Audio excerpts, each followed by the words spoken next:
Bonjour les amis et bienvenue à tous pour cet premier épisode de mon podcast. Alors je rappelle que dans mes podcasts je vais parler de Dieu, je vais parler des enseignements que je peux donner, mes connaissances, mon expérience avec Dieu, mon expérience personnelle avec Dieu, les enseignements que j'ai dû développer, que Dieu m'a enseigné, je les partage avec vous gratuitement sans vous demander quoi que ce soit. Alors dans l'épisode d'aujourd'hui, nous allons parler de comment préparer une prière efficace. Alors, ce n'est pas quelque chose à prendre à la légère, on ne prie pas n'importe comment. Alors, dans l'épisode d'aujourd'hui, je vais vous expliquer avec des preuves bibliques qu'on ne peut pas prier n'importe comment. La prière est quelque chose qui doit être préparé pour atteindre son objectif. Alors, accrochez-vous, on commence.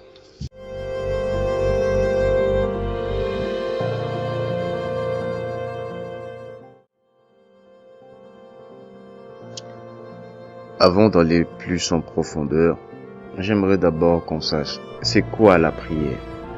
Par définition, si vous allez sur Google, vous tapez définir le mot prière, on définit ces mots comme étant l'ensemble des formules codifiées par lesquelles on s'adresse à Dieu. Comprenez, Google définit le mot prière de cette façon, comme étant l'ensemble des formules codifiées par lesquelles on s'adresse à Dieu. Alors, on peut assimiler le mot prière à un appel. Vous voyez, c'est comme si vous allez appeler quelqu'un avec votre téléphone portable. Et déjà, Google aussi définit le mot appel comme étant une invitation à venir adressée par la voix ou par tout autre moyen. C'est aussi simple que ça. C'est ça ce que ça veut dire, la définition du mot appel, selon Google, bien sûr. Alors, assimilons le terme prière comme étant un appel téléphonique. Comprenez? Comme on essaye de contacter Dieu par des manières... Non, si on ensemble le mot prière et appel ensemble, aussi leur définition, ça va donner comme étant l'ensemble des formules codifiées par lesquelles on s'adresse à Dieu, une invitation à venir adressée par la voix ou par tout autre moyen. Vous voyez, ces deux définitions peuvent s'accommoder, peuvent s'associer pour en faire qu'un. Alors, nous pouvons alors décliner comment faire cet appel. Comment on fait un appel téléphonique selon vous? On a tous des téléphones portables. D'ailleurs, si vous êtes en train de m'écouter tout de suite là, c'est parce que vous avez un téléphone portable sans doute. Bien sûr que d'autres m'écoutent avec leur ordinateur portable, PC, je sais pas moi quoi. Mais la majorité d'entre vous, vous m'écouterez avec votre téléphone portable. Alors comment est-ce que vous faites pour appeler quelqu'un avec un téléphone portable? Déjà, il faut avoir, en premier, vous devez déjà avoir un téléphone portable. C'est le minimum. Deuxièmement, vous devez vous assurer que votre batterie, la batterie de ce téléphone est pleine. Sinon, ça sert à rien. Le téléphone ne marchera pas. Troisièmement, vous devez absolument vous assurer d'avoir des crédits. Ce qu'on appelle couramment des unités dans votre téléphone portable. Bien sûr, si vous avez un téléphone portable et qu'il y a la batterie, sans crédit ni unité, vous pouvez appeler personne. Et aussi, vous devez connaître le numéro à appeler. Vous devez avoir un numéro, le numéro de Dieu. Donc, vous devez l'avoir sur votre téléphone. Parce que même si vous avez un téléphone portable, vous avez la batterie, les unités. Si vous n'avez pas de numéro à appeler, vous n'appelez personne. Vous voyez? On ne se limite pas là. Il faut aussi s'attendre que cette personne que vous appelez accepte de vous répondre. Sinon, l'appel ne se passera pas comme prévu. Comprenez? On se limite pas là. En 6e position, vous devez savoir aussi l'heure à laquelle vous devez appeler. Parce qu'on n'appelle pas les gens n'importe comment, n'importe quand. Oui, Dieu, on peut le prier n'importe quand, n'importe comment. Mais détrompez-vous. Il y a bien des heures auxquelles on peut l'appeler pour avoir un certain une certaine forme de résultat. Donc on n'appelle pas n'importe comment. Ici, on parle de comment préparer une prière efficace. C'est-à-dire que vous devez connaître l'heure à laquelle appeler Dieu pour résoudre un problème spécifique dans votre vie. Alors, cela dit, vous ne pouvez pas l'appeler n'importe quand. Vous ne pouvez pas l'appeler n'importe comment. En dernière position, en 7e point, c'est le lieu. On n'appelle pas Dieu de n'importe où parce qu'il y a des endroits où ça ne passe pas. Il y a des endroits où il y a des perturbations des réseaux. Vous comprenez? Alors, maintenant, on va décortiquer chaque étape pour vous expliquer avec des passages bibliques auxquels vous pouvez vérifier comment est-ce que cet appel est effectué. À tout de suite.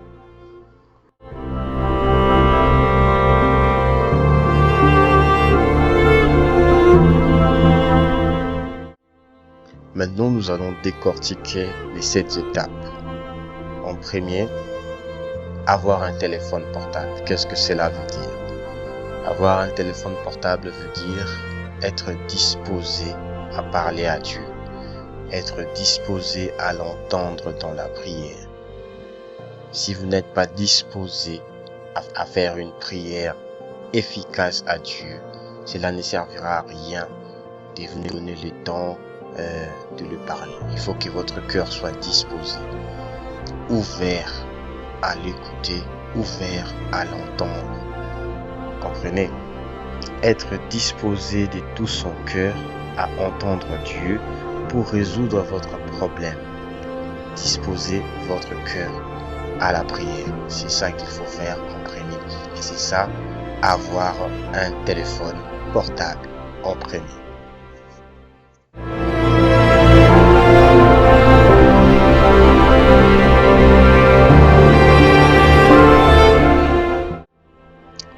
En deuxième position, nous avons la batterie. La batterie doit être pleine. La batterie, cela veut dire la connaissance de la parole de Dieu. Connaître la parole de Dieu est une bonne chose pour savoir les promesses de Dieu pour votre vie. Donc, si vous avez votre téléphone et que vous n'avez pas de batterie, cela ne servira à rien de prier. Comprenez, parce que les fondements de votre prière sera basé sur rien du tout. Alors que vous devez baser votre prière sur la parole de Dieu. N'oubliez pas, vous devez impérativement avoir une batterie pleine pour pouvoir passer un appel réussi.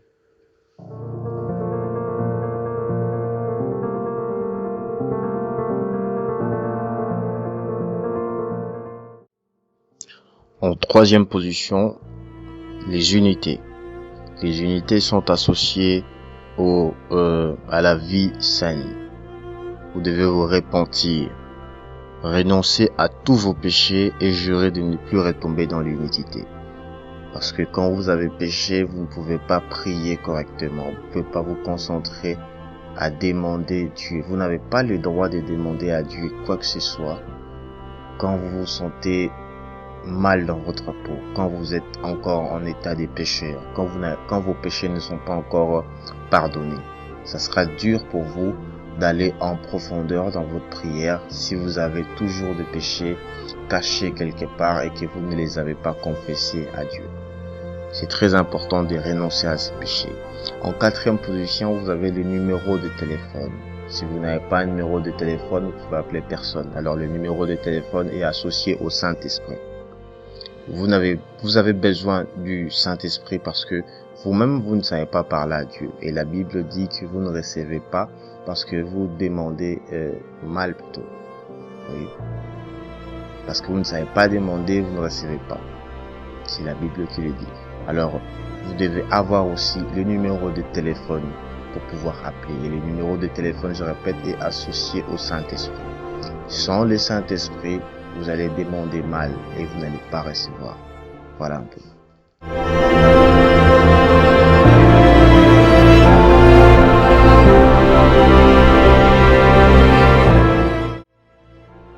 Voilà, nous sommes arrivés jusqu'à la 4e position. Maintenant, je vais vous parler de la 5e position parce que vous pouvez avoir un téléphone portable, vous pouvez avoir la batterie, avoir les unités, connaître le numéro de téléphone. Mais si la personne qui vous appelait n'y répond pas, n'appuie pas sur yes pour pouvoir vous écouter, ça sert à rien quand même aussi parce que vous allez sonner et vous n'allez avoir personne au téléphone. Alors il faut croire que quand vous appelez, qu'il y a quelqu'un prêt, toujours prêt à vous écouter, toujours prêt à décrocher votre appel.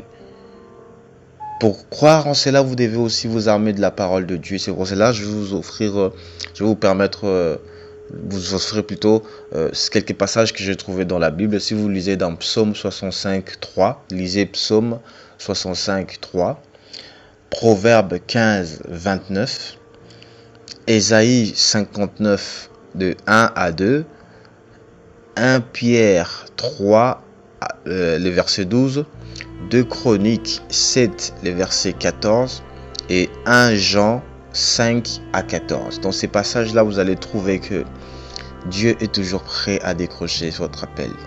Quand il voit votre numéro l'appeler, il est prêt, toujours prêt à vous écouter. Maintenant, il vous faut croire qu'il est là, en train d'attendre votre appel pour appuyer sur yes et écouter ce que vous avez à lui dire. En 6e position, le 6e position est souvent mélangé avec le 7e position. Je préfère les mélanger les deux. C'est-à-dire que l'heure et le lieu, c'est-à-dire qu'on n'appelle pas Dieu n'importe quand, on n'appelle pas Dieu n'importe où. Vous savez, quand vous devez appeler quelqu'un, même physiquement en tant qu'être humain, vous n'appelez pas n'importe où parce qu'il y a des endroits où les appels ne passent pas. Il y a des endroits où il y a des interférences des réseaux. Il y a des endroits où votre appel risque d'être brouillé par plusieurs signaux et que ça ne sera pas fructueux d'appeler dans ces endroits-là. C'est la même chose avec la prière. Nous ne prions pas n'importe où. Vous voyez, parce que la Bible dit que dans Matthieu 6.6, entre dans ta chambre, cache-toi et prie ton Dieu dans le secret. Et lui qui voit dans le secret va t'écouter et va t'exaucer dans le secret. Dans Matthieu 6.6, je paraphrase bien sûr, il est dit quelque chose comme ça. Si vous allez encore plus loin, quand vous lisez dans Matthieu 4, les versets 1 à 2, vous allez voir que Jésus fut conduit dans le désert. C'est le lieu. Vous comprenez? Jésus fut conduit dans le désert pour prier. C'est le lieu. Donc le lieu pour lequel Jésus devait aller appeler, passer son appel, était le désert. Vous comprenez? Alors, le temps, l'heure, les moments qui devaient passer dans ce désert-là étaient de 40 jours et 40 nuits. Vous comprenez? On n'appelle pas Dieu n'importe où ou n'importe quel quand, à n'importe quel moment. Vous devez calculer ça. Vous pouvez encore lire un peu plus loin. Si vous lisez dans Luc, le chapitre 6, les versets 12 à 13, vous allez voir que Jésus-Christ, avant de choisir ses apôtres, il a prié toute la nuit. C'est la durée de l'appel, vous voyez? Les moments à appeler, c'est toute la nuit que Jésus-Christ a prié. Et à son réveil, il a choisi Pierre, qui fut l'un des plus grands de ses apôtres. Et il a choisi aussi Judas Iscariote, qui fut celui qui l'a trahi.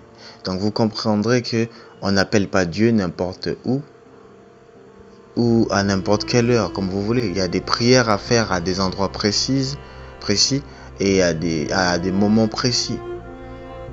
Voilà pourquoi je voulais vraiment vous parler de ces choses-là. Là, je viens de vous énumérer les 7 étapes qui constituent comment faire une prière efficace à Dieu. J'espère que vous allez le mettre en pratique et l'analyser. Et si vous avez des questions, vous pouvez me les laisser en commentaire et je serai prêt à vous répondre avec une joie immense. N'hésitez pas à regarder la documentation de ces podcasts en cliquant juste sur l'icône du micro. Vous allez voir des écrits là. Vous pouvez lire tout ce que je suis en train de vous dire. Vous pouvez aussi les lire là. Merci beaucoup et à bientôt.